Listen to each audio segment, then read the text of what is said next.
is the Banner Baseball Show. Paul Mancano joined by Baltimore Banner sports columnist Kyle Goon on a Friday in December to react to the breaking news that the Baltimore Orioles have added to their rotation a week after introducing Pete Alonso, their big bat, their free agent signee to Baltimore.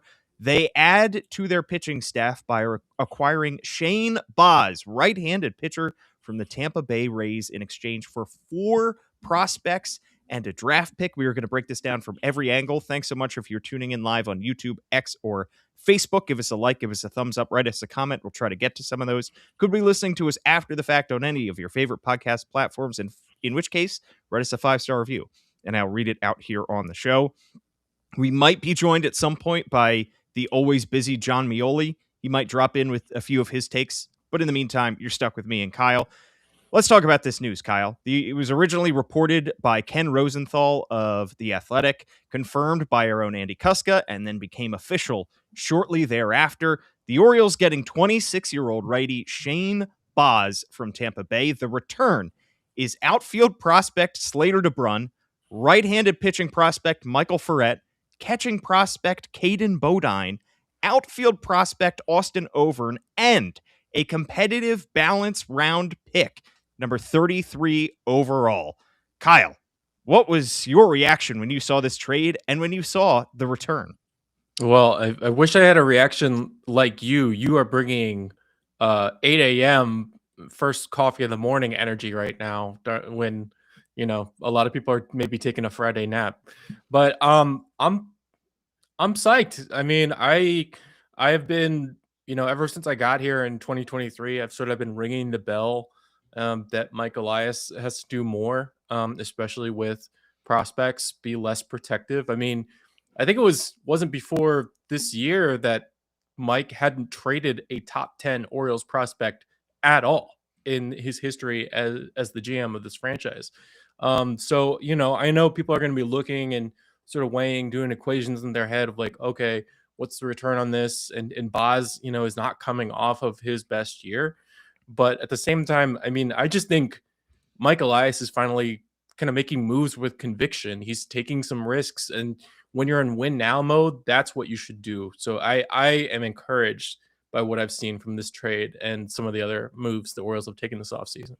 Yeah, you can't say that the Orioles have not made win now moves. It started with them trading Grayson Rodriguez to the LA Angels in exchange for Taylor Ward, continued with them handing $155 million to Pete Alonso, and now they add somebody to their rotation. And we knew that this was the most important need for the Orioles, and it still is. To me, this is the first of what should be a few moves that the Orioles have to make to their rotation, because in all likelihood, Shane Baz is not being acquired to be the Orioles ace, and he shouldn't be, given his career statistics.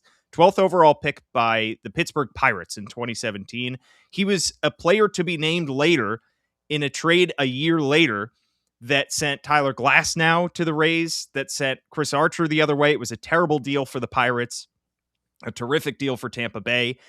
But in 4 seasons for Tampa Bay, Shane Baz has only appeared in 54 games, made just 3 starts in 2021, 6 starts in 2022, missed all of 2023, then had 14 starts in 2024, and 31 starts in 2025. He's got a career 4.25 ERA and 9 Ks per 9 with a career whip of 1.2. And Kyle, you made a comparison in our Slack channel to another pitcher that the Orioles just dealt away. Yeah, I said to you and John, I said, am I crazy, or is this sort of like getting Grayson Rodriguez back? And if you look at the Baseball Savant figures, not for last year, but for 2021, when Shane Baz really first came into the league, a lot of power, a lot of miss, a lot of strikeout potential. He was not that, and he hasn't been that since coming back from his Tommy John in 2023. But I think there's potential for. I mean, he threw hard last year. He threw harder than he did right before his surgery. He played a full slate last year. Andy Koska made a great statistical split showing that at Steinbrenner Field, a AAA ballpark where the Rays played last year because they weren't able to play in their own stadium. Well, his ERA was a lot higher than on the road. So I think the Orioles sense, okay, this is a guy who was a first round talent, has a lot of power, can, in his upside be a strikeout machine. So it does kind of feel like, okay, you traded away Grayson Rodriguez because you weren't sure what his health was going to be this year. And you kind of got back Grayson Rodriguez, who, I mean, it looks like Shane Baz is going to be able to play this year. So maybe that's the upgrade plus Taylor Ward. But it's funny how that worked out. It is. I mean, obviously Grayson Rodriguez didn't pitch at all in 2025, and he missed the final month or so of the season in 2024. But the Orioles were saying going into this winter that they were expecting Grayson Rodriguez to be healthy at the start of spring training, that he was on a throwing program, and then they deal him in exchange for Taylor Ward, and they get back a guy who has had a lot of injuries over the course of his career. Now, Grayson Rodriguez has dealt with oblique injuries. He has not had Tommy John surgery. He may require it at some point because he's a hard throwing righty. That's typically just the path for a lot of these guys. Shane Baz already has Tommy John in his past. That doesn't mean that he won't get it again in the future. We've seen guys like John Means get it multiple times, but if you look on the positive side, you could say maybe he got the Tommy John out of the way earlier in his career. He's still only 26. And the thing with the Grayson Rodriguez trade was the Orioles gave up a lot of years of control.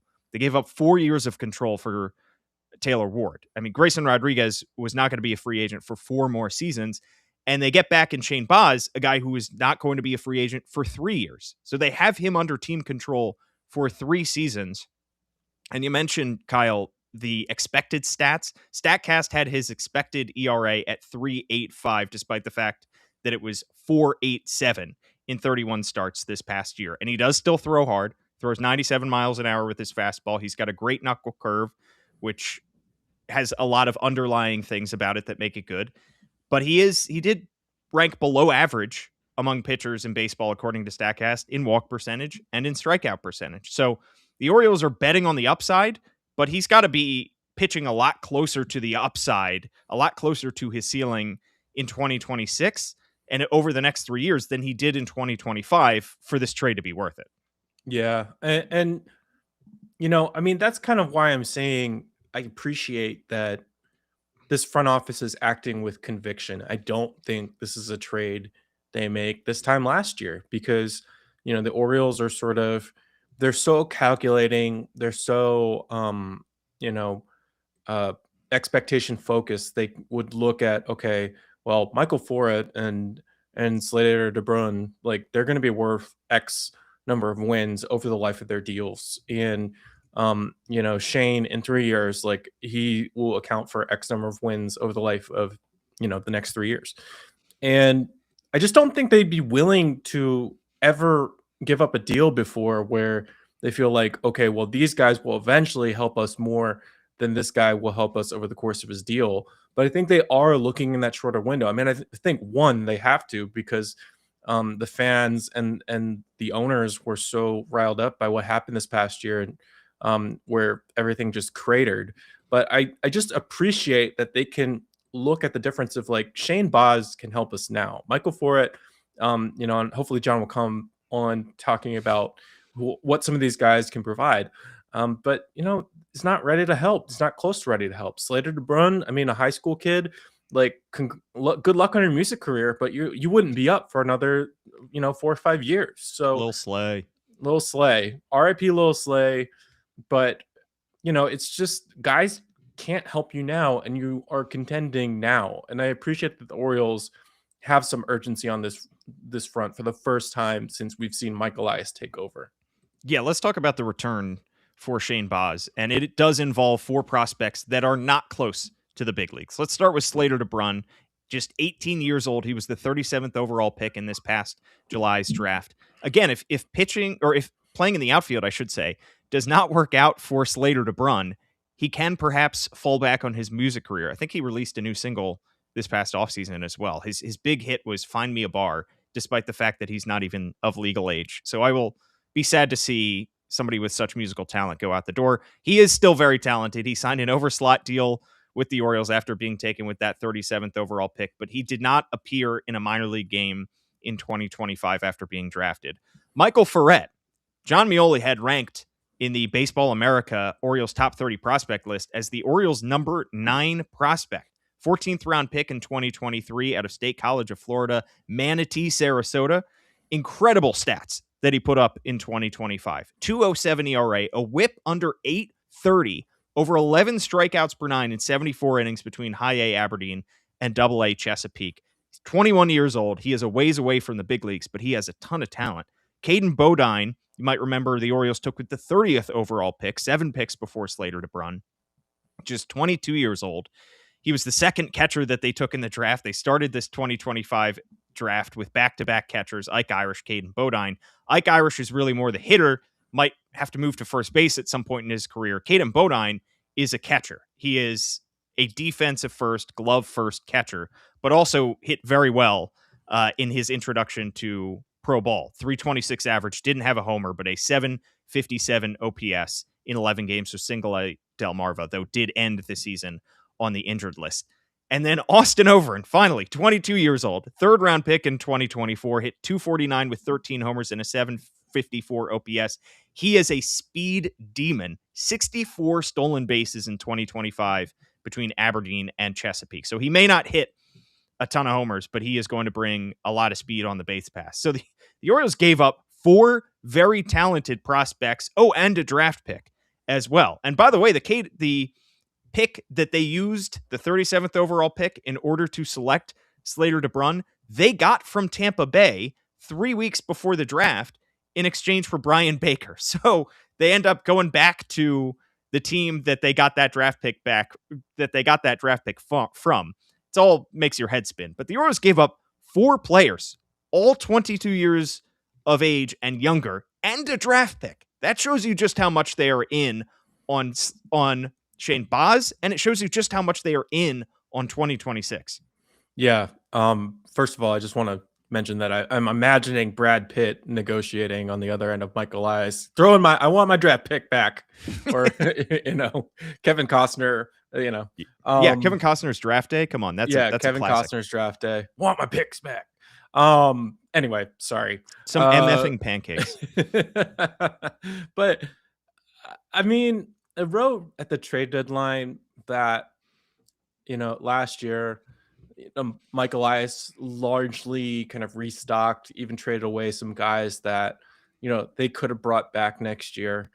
And I was kind of put out. I was kind of like, okay, well, Mike Elias knows how to restock his prospects. Mike Elias, this is demonstrated. I don't doubt his judgment on these prospects. I don't doubt that the Orioles are going to draft well. I mean, history's shown that. What they haven't shown is, once we get these picks, once we accumulate this talent, we can make that into a big leaguer. We can make that into a win now big leaguer. And at the risk of overstating the importance of Shane Baz, who I would think is a good pitcher with good upside. This is what this is. This is Mike Elias demonstrating for the first time, okay, these prospects that I've spent my whole tenure hoarding, I can make this into a big league pitcher that will help us in 2026. And honestly, I was just waiting for him to demonstrate that. I mean, the Orioles have done some sort of reasonable trades before, a little more one-to-ones. Obviously Corbin Burns, that was a big trade with Joey Ortiz, but this is just really the first time I can think of where it's like, okay, we are taking from our stock, our precious, little babies, and we're going to give it to get a guy who can help us in this season now. And to me, that is a major development for this front office. Yeah, it's a trade that doesn't feel like one that we've seen too often from this front office. Because, well, first off, we've only had, 3 years now of the Orioles being competitive and trying to trade prospects in order to get back major league players. And one of those trade deadlines, they just haven't done it. They've never, ever done it, which is why I was skeptical at the trade deadline that Mike is telling us, yeah, we have to build the war chest, okay, but you've never done that. Right. You've literally never ever done that. You've never dipped into your top 10 and been like, okay, here's our top 10. Here's a guy who's going to help us 3 years from now and make it into a guy who's going to help us tomorrow. And Right. this is I'm not so excited about Shane Baz as I am like, oh, they actually did the thing. They actually are showing they're willing to do it. So they followed the first step of, okay, here's the prospects. We get the prospects. We hoard the prospects. We've replenished our pipeline. And now that second step that we never ever knew they would, if they would do it, here they are doing it. Right. And you mentioned the couple trades that the Orioles have made in the past. Corbin Burns is obviously one that comes to mind immediately. And the Orioles gave up a draft pick in that instance. So they're giving up an asset that will pay down the road. But then they're giving up two guys who are major league ready talent, two guys that had already made their major league debut in DL Hall and Joey Ortiz. They could have maybe fit DL Hall into their bullpen that 2024 season, but they clearly had no room for Joey Ortiz. So those were two guys that really, were on the outside of the Orioles roster bubble that were right next to the big league roster. Then you have the Trevor Rogers deal where the Orioles also gave up major league ready talent, two guys that had also made their major league debuts in Connor Norby and Kyle Stowers. That trade looked bad in the short term, and it looked phenomenal for the last 4 months of 2025 because Trevor Rogers won Most Valuable Oriole. But in both of those deals, they gave up players that were very close to contributing in the big leagues in the near term. This is a case that feels kind of like the deal that the Orioles, some of the prospects that they got back when they traded Ryan O'Hearn and Ramon Laureano to the Padres. The Padres dealt from a lot of their recent draftees, and that's what the Orioles are doing here. Slater DeBrun, recent draftee. Caden Bodine, recent draftee. Ferret was a 2023 draftee. Austin Over in 2024. So they're taking basically lottery chips, and when guys are very, very far away from the big leagues, there is more of a risk that they don't turn out. There's also more of a risk that they have a higher ceiling than some of the guys that are closer to the big leagues. I think there's a chance that one of these guys pops and becomes an all-star, whereas I don't know if I necessarily felt that way about the two players that they gave up for Corbin Burns and Joey Ortiz and DL Hall. But there is more risk. I mean, there's a chance that none of these guys make the big leagues. It's not likely, but there is a good chance. So all that to say, this is an instance of the Orioles dealing from some of their lower level prospect depth, not lower level in terms of ranking, but lower level in terms of age and in terms of minor league level in order to get a player who is going to help them now and over the next 3 years. And that's just kind of unlike anything that we've seen from them. Yeah, which is sort of interesting. I mean, 2 points. One, in that trade deadline column, I said, made the direct comparison when you talk about the Padres trade. It's like, have we ever thought Mike Elias will start big game hunting like AJ Preller? Like before today, no. And it still isn't big game, but at least you show the intent, you show the aggression, you show hey, the F them kids energy of it, right? Which I appreciate. And I mean, this is a guy who is, as we mentioned earlier, Shane Baz, 26. He's going to turn 27 in June. Right. Still 3 years of team control. He's not old, but he is, entering theoretically his prime. Then the other point is, though these guys we're talking about, Foret, DeBrun, Bodine, gosh, I want that to be Bodine, but it's Bodine apparently.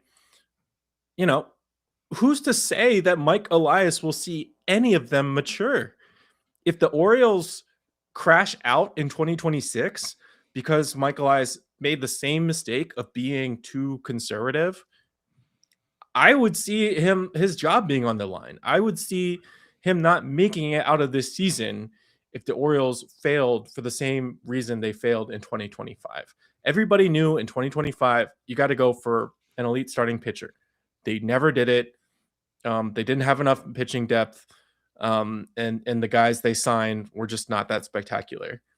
And, at least if the Orioles fail in 2026, at least the Orioles tried to do it a different way. They went for a diametrically opposite strategy And I honestly give them credit for that because the old way was not working in terms of making the most of this competitive window.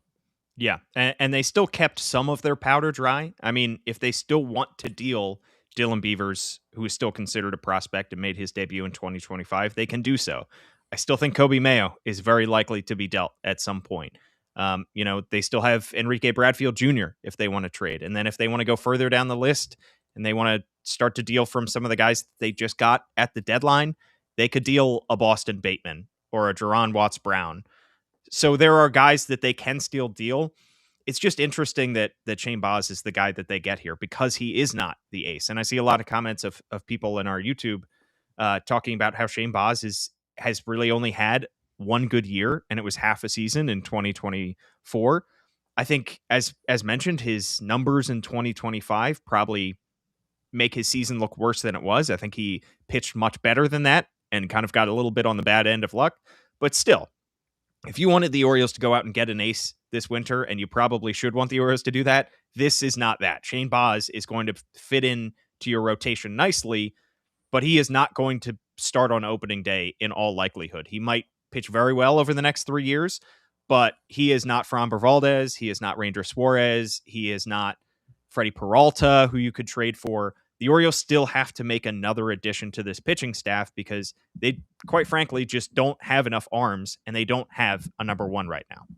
Yeah, but you know what? I mean, what I like about this approach that the Orioles have had is like, they on the batting side, you see they trade for a guy, and I don't want to litigate the Grayson Taylor Ward trade right now, but they wanted Taylor Ward, they trade for him. They need another bat, they sign Pete Alonso for big money for this franchise, right? They like it's two pronged. Like you have more than one tool at your disposal. And finally, the Orioles are looking at their whole chest. I mean, under the Angelos regime, it was okay, well, we can't spend, so we have to develop. We have to develop. We have to develop. And when you're ingrained in the idea that you can never spend, then you never, I think that's part of Mike's DNA. It's like you're not giving up your most precious resource, which is draft picks and young guys. So I think that was sort of the approach honed by being an economically wanting franchise. Now, David Rubenstein wants to make sure, hey, I'm at the front row of every time our team spends money. He was at the Basayo press conference. He was at Albernaz's press conference. He was at Pete Alonso's press conference. And that frees up your chips. I mean, you don't need to trade for a pitcher if you can get in for the money on Ranger Suarez. And of course, that's the one incomplete part of the offseason, I think, spending on pitching. But the Orioles have already done it on the hitting side. And that just gives me a ton of encouragement that, hey, maybe we'll have the same thing. Maybe you'll have a trade for a starter, and then you'll pay for a starter. You'll pay, big money that this franchise has been historically unwilling to spend. Yeah, it's also about sequencing. And I've mentioned this before when I've had John on, is sometimes fans get too caught up in one individual move because the way that an MLB offseason unfolds, it's not like an NBA offseason or an NFL offseason where everything kind of happens at once. Free agency starts and all the guys sign within 48 hours. It is weird, I have to say, as a former NBA guy, it is very weird. It was just like, yeah, oh, like here we go. Like it started, like it feels so unceremonious, and then it just starts, and then it just drags as well. Like it's just, yes, there's no like, it doesn't feel like there's a starting gun, but it does start, and you're like, oh, it started, and then but then it just takes months and months and months. I mean, it's like, yeah, it's just it happens so in weird. drips and drabs. Yeah, and it's like if the Orioles, let's say the Orioles, the first thing they did this offseason was sign Pete Alonso, and then everything else happened after that, I think Orioles fans would be see every other move through rose-colored glasses. The Grayson Rodriguez trade, now the Shane Baz trade, like they would have such a good taste in their mouth because the first thing that they saw was terrific. And I think in this instance, I think Orioles fans are still kind of coming off the high of the Pete Alonso signing.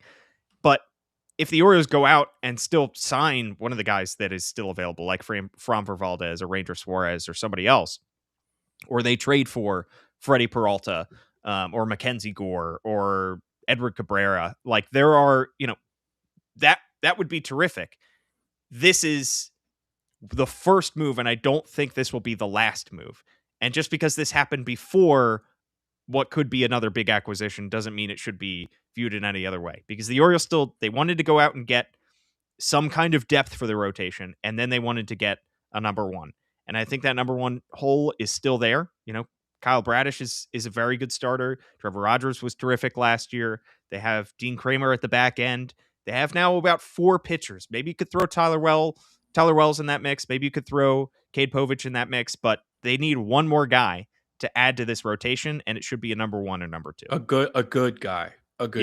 And I like both of those names we're throwing around. And I like the idea that we're throwing around the idea that the Orioles could spend, because now they've proven they could spend. And that was kind of was waiting on. It's just, I had people weirdly lecturing me at the deadline. You don't see what Mike is doing. I was like, no, I see what he's doing. Like, just like social media people. Like, I see what he's doing. He's just never done it. And you have to admit that he's never done it. Right. Like, and the fact that we are talking about a different environment where, like, it's going to be just a different environment if David Rubenstein and this ownership group were like, all right, will someone please take my money? Like, that's the whole thing. And it's just a different level of thinking. I mean, and listen, I don't know how Pete Alonso is going to work out. I don't know if he's going to be worth the money, but like, it just shows a different grade of thinking where, like, last year it's like, all right, well, we got the best guy in Japan who's 35 years old, and we got Charlie Morton who's 10 million years old. Like, all due respect to Charlie Morton. Great guy. Thinking small, thinking tiny, thinking marginally, thinking, oh, well, if we just like tidy up around the house, like, no, we need new furniture. Like, we need to move into a mansion. Like, that's what we got to do. Hey, and I just appreciate the scale of the thing. If you're if you're a listener to this podcast, you know about the fact that the Orioles need a new couch. That's our thing. Is Pete Alonso is the new couch that the Orioles needed. I've made the comparison to wallpaper versus paint. They've viewed free agency as wallpaper. Wallpaper comes down quickly. It doesn't last very long. It peels. Paint stays. You can use free agency as paint to paint your house and make it look very nice. They have a good foundation. They have a good, steady house that they've built through the draft and through an international free agency, but they need thick coats of paint to make this thing look good.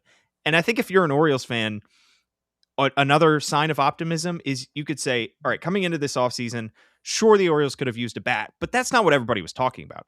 Everybody was talking coming into this offseason of the Orioles need pitching, and they need a good starting pitcher. And the fact that they spent $155 million on their second biggest need on a bat, then how much would they be willing to spend on their biggest need, on an ace?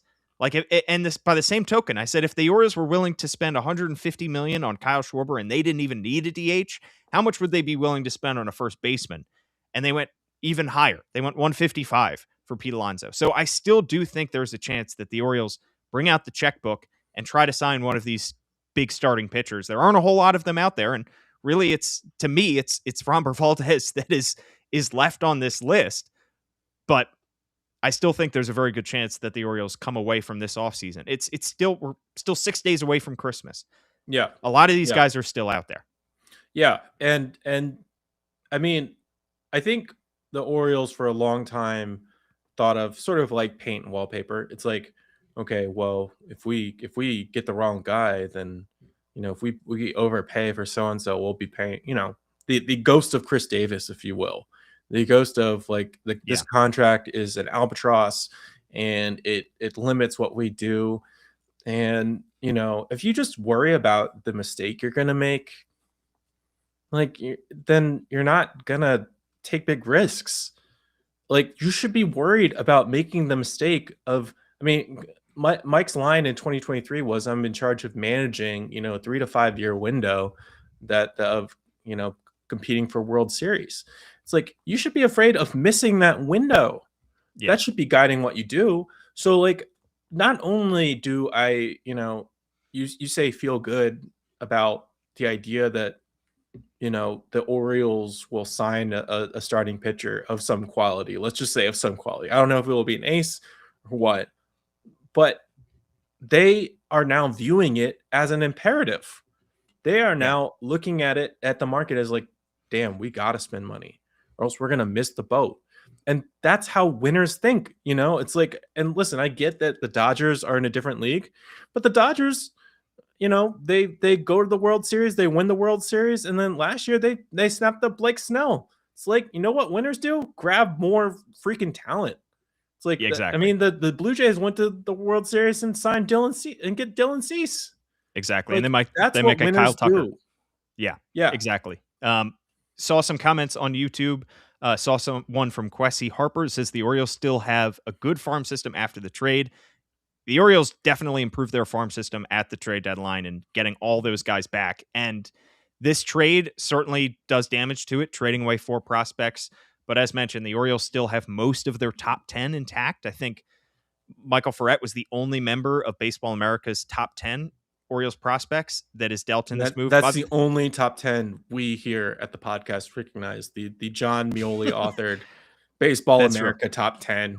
Shout out to Well, Baseball America. Shout out to John Mioli. the one thing about MLB Pipeline is they do update theirs immediately, and I do have to mention just that the MLB Pipeline ranking of the Rays top 30 already slotted Michael Ferret in as the Rays number 5 prospect, Slater DeBrun is the Rays number 6 prospect, Caden Bodine is the Rays number 11 prospect, and Austin Overn as the Rays number 20 prospect. So 4 members of the Rays top 30 prospect list, top 20 prospect list, they can thank the Baltimore Orioles for, which is just crazy to say. But again, all 4 of those guys are pretty far away from the big leagues. And then one other comment I did see mentioning, let me see if I can find your name. I'll scroll through here, but this commenter mentioned the Zach Eflin trade, and I think that's fair. You know, we kind of glossed over that when we were talking about the Corbin Burns trade and the Trevor Rogers trade, but for sure, the Zach Eflin trade, which was made at the deadline in 2024, that was an instance where Michael Elias did deal some of his lower level prospects, some of his recently drafted prospects. Jackson Baumeister, Matthew Etzel, Matt Horvath were all dealt to Tampa Bay. So it's just insane. Sorry, Mac. Sorry, Mac. Sorry Yeah, to forget you, buddy. but that is just also a crazy amount of prospects that have been exchanged between these two teams in recent years. But yeah, that was a deal where the Orioles dealt away a lot of recent drafted players as opposed to, you know, some of the guys that were closer to the big leagues like the Corbin Burns and Trevor Rogers deal. Can we also make another point? And I think John's going to get to this at some point, but you know, the Orioles and the Rays historically, since the Elias, you know, management are franchises that operate in very similar ways. Yeah. And like you're giving them resources to compete down the road, but you're also kind of building a little stratification of like, hey, we're taking your guys that are ready to compete now, and we're going to try to compete with them. And and to me, it's a little bit of a fork in the road of like, all right, well, we are graduating from the tight-fisted management, like we're only going to do, you know, deals where we clearly win or we feel like, you know, we're not going to pay above market rates, blah blah blah, to, you know what, we got a little house money, like let's play, let's actually try to win, and use some of those resources. So I think that's an interesting, it could be sort of a sliding doors moment. I mean, it could be like, okay, Lil Slay becomes an all-star in 10 years or whatever, I don't know, but it's an interesting sliding doors moment for these franchises and how they approach things. Yeah, none of these guys is above AA at this point. So the fact of the matter is none of these guys was going to help you in 2026. And honestly, probably none of these guys was going to be an impact player in 2027. You're really talking about 2028 and 2029. Shane Baz has the potential to help you in 2026, 7, and 8, given the years that he's under contract for. And that's the timeline that the Orioles have to operate under, given the fact that they have this core under team control right now. All right. At Kyle Goon is his handle. I'm at Paul Mancano and at All Banner Sports. We have so much more coverage on thebanner.com, where you can subscribe $1 for 6 months. John Mioli is currently preparing to go caroling, I believe, with his family later on tonight, so perhaps he's warming up his voice, needed some vocal rest. But no, he's a very busy man. We're lucky when we get him, and we're lucky when we get Kyle as well, who has so much more for you on thebanner.com. Thanks so much for tuning in. Rate, review, subscribe, all that good stuff. Are you $1. saying we're having we're missing John Mioli? This is exactly why I try to keep Happy holidays, Kyle's, everyone. Kyle's puns to an absolute minimum. Thanks so much for tuning in. John and I plan to be back Tuesday.